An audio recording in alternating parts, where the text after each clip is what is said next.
ओशो ने पुणे आश्रम क्यों छोड़ा? पर मेरा एक सवाल और है। चंद्रमोहन जैन, यही नाम था ना ओशो के बचपन का? वो आचार्य रजनीश में कैसे बदले? मुझे उनकी वो कहानी जाननी है जिसमें एक आम सा बच्चा एक दार्शनिक बन जाता है। कैसे? बात तो तुम्हारी सही है वेद। 1951 में 19 साल की एज में ओशो हिटकरानी कॉलेज जबलपुर में पढ़ रहे थे और उन्होंने सबसे पहले सर्वधर्म सम्मेलन, जो कि जैनियों की एनुअल मीटिंग थी, उसमें ओशो ने पार्टिसिपेट किया और वहां जाकर कुछ ऐसी बातें कहीं जिससे लोगों का ध्यान उनकी तरफ अट्रैक्ट हुआ। ओशो शादी का विरोध करते थे और सबसे पहले शादी जैसी परंपरा का विरोध ओशो ने अपनी जिंदगी में ही किया। बात उस दौर की है जब उनके पेरेंट्स ओशो के सामने ओशो की शादी की बात रख रहे थे, तो ओशो ने इसके लिए साफ शब्दों में मना कर दिया और कहा जाता है कि 21 साल की उम्र में 21 मार्च 1953 को एक पीपल के पेड़ के नीचे ओशो को स्पिरिचुअल एनलाइटनमेंट मिला। ओशो बचपन से ही पढ़ने के शौकीन थे। उस दौरान ही उन्होंने कई हजार किताबें पढ़ रखी थी। हर रोज अपनी दादी को वो किताबें पढ़कर सुनाया करते थे। ओशो के बारे में कहा जाता है कि ये बागी थे, यानी कि इनका एटीट्यूड रिबेलियस था। ओशो को हम एक महान दार्शनिक भी मानते हैं। ओशो की कही गई बातों को अगर ध्यान से देखा जाए तो समझ आता है कि वो हर बात पर तर्क रखना पसंद करते थे। लॉजिक ढूंढना ओशो का काम था। स्पिरिचुअलिटी में भी जो लॉजिक ढूंढ ले उसे हम ओशो कह सकते हैं।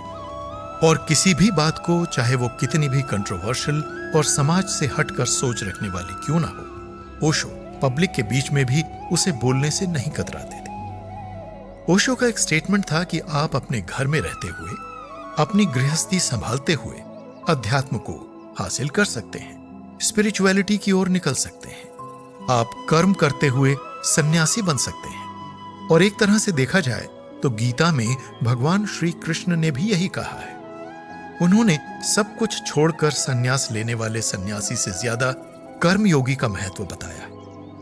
ओशो की इसी बात ने लोगों को उनका दीवाना बना दिया। ओशो के शिष्यों की संख्या बढ़ने लगी।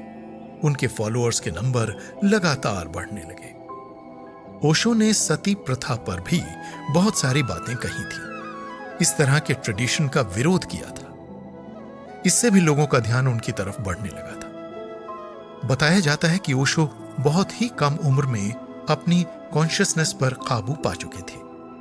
मेडिटेशन की टेक्निक उन्होंने अपने लिए खुद ही इजाद की थी। योगिक एक्सरसाइज, ब्रीदिंग कंट्रोल में वो मास्टर बन चुके थे और ऑकल्ट, हिप्नोसिस, टेलीपैथी और तंत्र जैसे शास्त्रों की उन्हें पूरी जानकारी थी। यहां तक कि हिंदुइज्म के अलावा भी वो सारे धर्म ग्रंथों की किताबों को पढ़ चुके थे।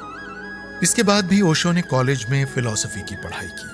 सागर यूनिवर्सिटी से इन्होंने फिलॉसफी में बीए और एमए फिलॉसफी में किया।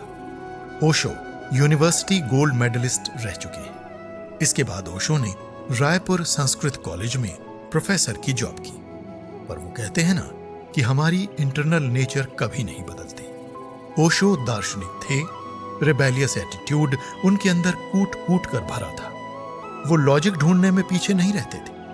इसलिए संस्कृत कॉलेज में भी वो इसी तरह की बातें किया करते, तर्क वितर्क करते, पुरानी ट्रेडिशनल परंपराओं के विरोध में बात करते, जिससे लोग कहीं इनके खिलाफ होते जा रहे थे। संस्कृत कॉलेज से भी इनके इसी एटीट्यूड के कारण ओशो को बाहर निकाल दिया गया। ओशो को तर्क देने में मजा आता था। उनको खुद लोगों को सिखाने में मजा आता था। लेकिन वो समझ चुके थे कि एक प्रोफेसर के तौर पर तो उनकी बात नहीं बनने वाली। इसलिए उन्होंने कॉलेज और यूनिवर्सिटी का नहीं, बल्कि लोगों का प्रोफेसर बनना पसंद किया। वो आध्यात्मिक गुरु के रूप में उभर कर सामने आने लगे। अपनी छवि को बरकरार रखने के लिए उन्होंने भारत भ्रमण किया। जगह जगह जाकर लोगों को लेक्चर देने शुरू किए। यहां से ओशो को आचार्य रजनीश का टाइटल मिला। अब आचार्य रजनीश ने 26 सितंबर 1970 को अपना होम टाउन जबलपुर छोड़ दिया और वो मुंबई आ गए और उन्होंने यहां पर न्यू सन्यासिन का एक ग्रुप बनाया। यहां तक रजनीश बहुत ज्यादा फेमस हो चुके थे, लेकिन अभी उनके पास पैसा नहीं आया था। ओशो ने इस दौरान गांधी जी का भी खुलकर विरोध किया। वो कहते थे कि गांधी अहिंसावादी नहीं बल्कि हिंसावादी है। इससे कांग्रेस उनके खिलाफ हो रही थी। ओशो के विचार इतने ज्यादा रिबेलियस हैं कि हिंदू धर्मगुरु उनके खिलाफ हो चुके थे। लेकिन बहुत बड़े बड़े पॉलिटिशियन, सेलिब्रिटी सब ओशो के पास आते थे और धीरे धीरे ओशो भगवान श्री रजनीश में बदलते जा रहे थे और 1971 में ही उन्होंने भगवान श्री रजनीश का टाइटल अडॉप्ट कर लिया। ओशो एक रेबेलियस एटीट्यूड रखते थे। इस बात का सबूत यह भी है कि अगर ओशो ने एक बार कोई बात कह दी तो बाद में अपनी इस बात को लेकर कभी माफी नहीं मांगते थे, चाहे पूरी दुनिया ही उसके खिलाफ क्यों ना हो जाए। और इसीलिए धर्मगुरु ओशो से बहुत ज्यादा चिढ़ते थे। ओशो ने यहीं पर 1968 में अपनी सबसे बड़ी कंट्रोवर्शियल स्पीच दी थी, जिसमें वो कहते थे कि सेक्स आपको सुपर कॉन्शियसनेस की तरफ ले जा सकता है। यहां से ओशो के विवाद की सबसे बड़ी जड़ शुरू होती है, जिसके बारे में हम पहले भी देख चुके हैं। यहीं पर ओशो ने लक्ष्मी थाकारसी कुरुवा को अपनी पहली सेक्रेटरी बनाया, जिन्हें मां योग लक्ष्मी भी कहा जाता था। मुंबई एक ऐसी जगह है जिसके बारे में कहा जाता है कि लोग एक बार मुंबई चले जाएं तो वहां से वापस आने का मन नहीं करता। लेकिन ओशो का एटीट्यूड यहां पर भी अलग था। ओशो 1970 में मुंबई गए, पर मुंबई का वेदर बहुत ह्यूमिड था। वहां पर उनको अलग अलग तरह की एलर्जी और बीमारियां होने लगी थी। इसलिए 1974 में ओशो ने पुणे आश्रम की तरफ मूव किया और पुणे में अपना आश्रम बनाया। और इस दौरान वेस्टर्न कंट्री से बहुत सारे विजिटर्स ओशो के आश्रम आ रहे थे और ओशो के डिसाइपल्स बनकर वापस जा रहे थे। पूरी दुनिया से लोग ओशो के साथ जुड़ने लगे थे। ओशो का पुणे आश्रम भी कंट्रोवर्सी से दूर नहीं रहा। यहां पर जितनी भी थेरेपीज होती थीं, जो मेडिटेशन के नाम पर थेरेपीज दी जाती थीं, वो बहुत ज्यादा वाइल्ड होती थी। कई बार लोगों को चोट लग जाती थी और इस तरह की खबर जब बाहर फैली तो लोगों ने ओशो के काम को नॉन एथिकल बताया। यहां पर ड्रग्स भी सर्व की जा रही थी। आश्रम की इमेज बाहर खराब बन रही थी और पॉलिटिकल प्रेशर भी ओशो के ऊपर बढ़ता जा रहा था। उस वक्त भाजपा से इनकी बिल्कुल नहीं बनी। ओशो के आश्रम में आने वाले ज्यादातर विजिटर्स फॉरेनर्स थे और ऐसे में गवर्नमेंट ऑफ इंडिया ने ओशो के आश्रम पर टैक्स लगाया। टैक्स बहुत ज्यादा बढ़ चुका था, उन्हें टैक्स चुकाना था।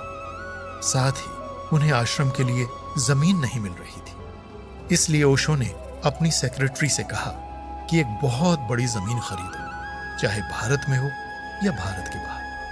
और यहीं से अमेरिका का ख्याल उनके मन में आया। ओशो की इस जर्नी पर निकले वेद को पुणे आश्रम की पूरी कहानी पता चल चुकी थी। उसे पता चल चुका था कि पुणे आश्रम को छोड़कर अमेरिका की तरफ जाने का कारण क्या था। अब आनंद, जयेश और वेद दोनों ओशो का बचपन समझने जबलपुर की तरफ चले गए।